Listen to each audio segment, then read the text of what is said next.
মে মাসের শুরু থেকেই দেশ জুড়ে বড়সড় পরিবর্তন আসতে চলেছে। বর্তমানে গ্যাস সিলিন্ডার থেকে শুরু করে ব্যাংক অ্যাকাউন্টের টাকা তোলা এছাড়াও আরও প্রায় 6 থেকে 7টি এমন বড়সড় পরিবর্তন এই মে মাসে হতে চলেছে, যেগুলো আপনাদের প্রত্যেকের জেনে রাখা প্রয়োজন, না হলে আপনি কিন্তু ভবিষ্যতে সমস্যায় পড়তে পারেন। তো বর্তমানে এই মে মাসের শুরু থেকেই কোন কোন পরিবর্তন আসতে চলেছে, কোন পরিবর্তনে কী কী সুবিধা বা কী কী অসুবিধা হতে পারে, চলুন এক এক করে আপনাদেরকে দেখিয়ে দিই। তো দেখুন বন্ধুরা, প্রথমেই যে পরিবর্তনের বিষয়ে বলা হয়েছে সেটা কিন্তু রান্নার গ্যাস সিলিন্ডার নিয়ে। দেখুন, বলা হয়েছে প্রতি মাসের মতোই পহেলা মে মানে মে মাসের 1 তারিখে তেল সংস্থাগুলি এলপিজি সিলিন্ডারের দামে সংশোধন করবে এবং নূতন দাম ঘোষণা করবে। আপনাদেরকে জানিয়ে দিই, মে মাসের 1 তারিখে অলরেডি এই নূতন দাম কিন্তু ঘোষণা করা হয়ে গেছে। 19 কেজির যে বাণিজ্যিক গ্যাস সিলিন্ডার রয়েছে সেই গ্যাস সিলিন্ডারে কোথাও বা 993 টাকা, আবার কোথাও বা 994 টাকা কিন্তু গ্যাস সিলিন্ডারের দাম বাড়ানো হয়েছে। অর্থাৎ প্রায় 1000 টাকার মতো কিন্তু গ্যাস সিলিন্ডারের দাম বেড়েছে মে মাসের 1 তারিখ থেকেই। আর এটা কিন্তু সাধারণ যে 14 কেজি 200 গ্রামের গ্যাস সিলিন্ডার সেই গ্যাস সিলিন্ডারে নয়, আপনাদেরকে জানিয়ে দিই 19 কেজির যে বাণিজ্যিক গ্যাস সিলিন্ডার যেগুলো হোটেল রেস্তোরাঁয় ব্যবহার হয় সেই গ্যাস সিলিন্ডারের উপরে কিন্তু এই দাম বাড়ানো হয়েছে। তো এবার যে পরিবর্তনের বিষয়ে বলা হয়েছে, দেখুন বলা হয়েছে পহেলা মে 2026 থেকে এলপিজির পাশাপাশি তেল সংস্থাগুলি বিমান জ্বালানির দামেও কিন্তু পরিবর্তন আনতে পারে। এপ্রিলের শুরুতেই এটিএফের দাম দ্বিগুণ করা হলেও তারপরে তা কিছুটা কমানো হয়। এটিএফের পাশাপাশি সিএনজি ও পিএনজির দামেও কিন্তু পরিবর্তন হতে পারে। ফলে বিমান যাত্রী থেকে শুরু করে সড়কপথে চলাচলকারী সাধারণ মানুষদের খরচেও প্রভাব পড়বে। এবার বন্ধুরা, আপনাদেরকে যে পরিবর্তনের বিষয়ে জানাবো সেটা হচ্ছে ক্রেডিট কার্ড নিয়ে। দেখুন, এখানে পরিষ্কারভাবে বলা হয়েছে মে মাসের 1 তারিখ থেকে ক্রেডিট কার্ড ব্যবহারকারীদের জন্য বড়সড় পরিবর্তন আসছে। স্টেট ব্যাংক অফ ইন্ডিয়া এবং এসবিআই এর কার্ড সংক্রান্ত তথ্য অনুযায়ী লেট পেমেন্ট চার্জ ও বার্ষিক ফ্রিতে পরিবর্তন আনা হয়েছে। 100 টাকা থেকে শুরু করে 500 টাকা পর্যন্ত বকেয়ার জন্য লেট পেমেন্ট চার্জ হবে 100 টাকা থেকে 500 থেকে 1000 টাকা পর্যন্ত বকেয়ার জন্য চার্জ হবে 500 টাকা। তো দেখতে পাচ্ছেন অলরেডি ক্রেডিট কার্ডের যে লেট পেমেন্ট চার্জ সেখানেও কিন্তু পরিবর্তন করা হয়েছে।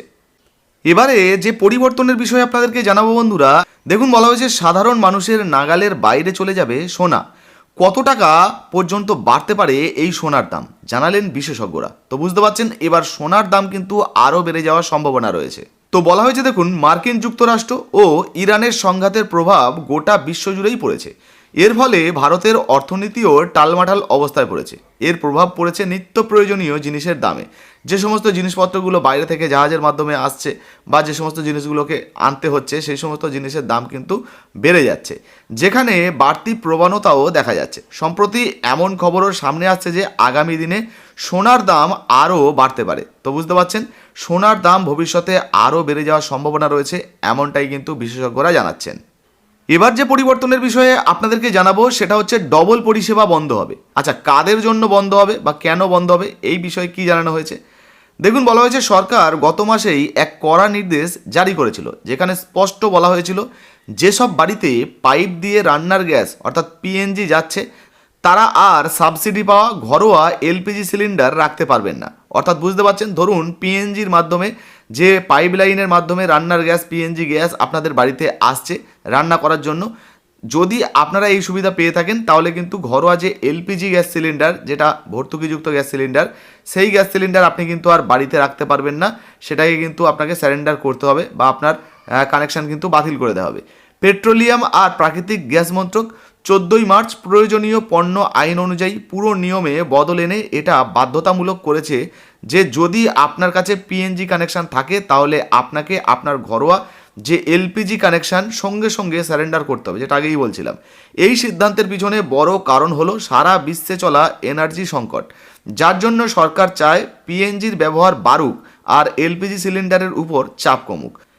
এরপরের যে পরিবর্তনটি আপনাদেরকে জানাবো সেটা হচ্ছে গেমিং নিয়ে, অনলাইন গেমিং। দেখুন, পরিষ্কারভাবে বলা হয়েছে অনলাইন গেমিংয়ে নিয়ম বদল। মে মাসের 1 তারিখ থেকে অনলাইন গেমিং সংক্রান্ত নূতন নিয়ম চালু হয়ে যাচ্ছে। অনলাইন গেমিং রুলস 2026 অনুযায়ী একটি নূতন নিয়ন্ত্রক সংস্থা অর্থাৎ OGAI online gaming authority of India গঠন করা হবে। নূতন নিয়ম অনুযায়ী গেমগুলিকে 3টে স্তরে মানে 3টে ভাগে ভাগ করা হবে, যেটা হচ্ছে অনলাইন মানি গেমস অর্থাৎ যে সমস্ত গেমে অনলাইনে টাকা পয়সা খেলা হয় বা টাকা পয়সা লাগে, অনলাইন সোশ্যাল গেম আর ই স্পোর্টস যেসব প্ল্যাটফর্মে অর্থের লেনদেন হয় তাদের রেজিস্ট্রেশন বাধ্যতামূলক করতে হবে এবং ব্যবহারকারীদের আর্থিক লেনদেনের উপর নজরদারিও কিন্তু বাড়ানো হবে। তো তো বুঝতে পারছেন অনলাইন যে গেম সেই গেমের উপরেও কিন্তু এবার নতুন সংস্থা কাজ করবে, এমনই কিন্তু নতুন নিয়ম চালু হচ্ছে। এবারে বন্ধুরা মে মাসে আরও একটা বড়সড় পরিবর্তনের বিষয়ে জানিয়ে দিই। মে মাসে কিন্তু ব্যাংক ছুটির উপরেও থাকছে বড়সড় পরিবর্তন। দেখুন বলা হয়েছে ব্যাংক ছুটির তালিকা। মে মাসে ব্যাংকের কাজ থাকলে আগে থেকেই পরিকল্পনা করে রাখা জরুরি, না হলে কিন্তু ব্যাংকে গিয়ে আপনাকে ফেরত আসতে হতে পারে। রিজার্ভ ব্যাঙ্ক অফ ইন্ডিয়া অর্থাৎ আরবিআইয়ের ব্যাংক হলিডের তালিকা অনুযায়ী মে মাসে একাধিক ছুটি রয়েছে। দ্বিতীয় ও চতুর্থ শনিবার এগুলো ছাড়াও রবিবার ছাড়াও মহারাষ্ট্র দিবস, শ্রমিক দিবস, রবীন্দ্র জয়ন্তী থেকে শুরু করে আরও বেশ কিছু অনুষ্ঠান রয়েছে যার জন্য ব্যাংক ছুটি থাকতে পারে। দেখুন শুরু করে ঈদ অল আধা পর্যন্ত বিভিন্ন উপলক্ষে ব্যাংক বন্ধ থাকবে। তবে এই ছুটিগুলো রাজ্যভেদে আলাদা আলাদা হতে পারে। বিভিন্ন রাজ্যে পশ্চিমবঙ্গে ধরুন কোনো একদিন ছুটি রয়েছে, সেক্ষেত্রে মহারাষ্ট্রে তো আর ছুটি থাকবে না, সেক্ষেত্রে মহারাষ্ট্রে অন্য কোনো দিন ছুটি হতে পারে। এই সময়ে অনলাইন ব্যাংকিং পরিষেবা ব্যবহার করে কাজ সারতে পারবেন, কিন্তু ব্যাংকে গিয়ে ব্যাংকে যে সমস্ত কাজগুলো হয় সেগুলো কিন্তু করতে পারবেন না। তাই অবশ্যই ছুটির তালিকাগুলো আগে থেকে কিন্তু দেখে রাখা জরুরি।